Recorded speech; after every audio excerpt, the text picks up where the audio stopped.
dossier de financement concernant une franchise est relativement agréable. Alors pourquoi? Pour plusieurs raisons.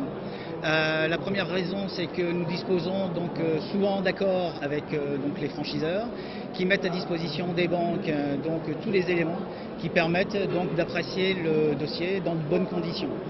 Les éléments du dossier, c'est très simple, il y a l'étude de marché qui est souvent faite par le franchiseur, avec donc des choses assez spécifiques sur l'emplacement, sur la nature des investissements, sur la possibilité donc de s'implanter sur tel ou tel lieu.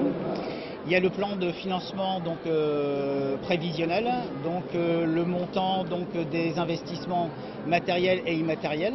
Donc on en parlera tout à l'heure, les droits d'entrée, les redevances, les investissements donc matériels et les investissements au niveau des murs. Et après, donc, on travaille sur un tableau de trésorerie qui prévoit donc les mouvements de fonds en sortie et en entrée. À savoir qu'aucune franchise ne se ressemble. Il y a 1700 réseaux de franchises et il y a 1700 dossiers de financement différents. Vous allez aller voir donc la banque, on sera le dernier interlocuteur lors de la création de la franchise, puisque le franchisé aura déjà eu des contacts avec le franchiseur, avec son expert comptable qui aura validé donc le plan de financement, le tableau de trésorerie.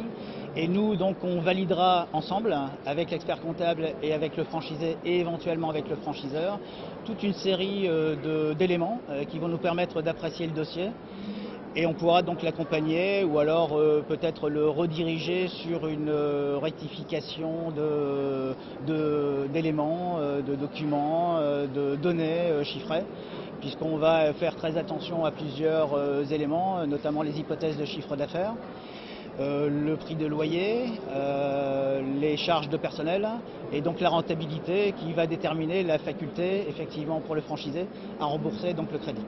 Le candidat donc à la franchise ira à la banque à partir du moment où il aura parfaitement maîtrisé donc son plan de financement, ses éléments au niveau de l'étude de marché, parce qu'on s'aperçoit souvent que c'est le franchiseur qui assiste au rendez-vous, qui a tendance peut-être à parler un tout petit peu trop, à ne pas laisser la parole donc au franchisé. Alors, je vous rappelle simplement que le franchisé c'est un chef d'entreprise et qu'il doit être parfaitement au courant de tous les chiffres qui sont annoncés donc par son franchiseur. Il doit être parfaitement au courant des éléments composant donc le plan de financement, le plan de trésorerie prévisionnelle, et donc ça doit être un interlocuteur privilégié et il doit parfaitement maîtriser son dossier.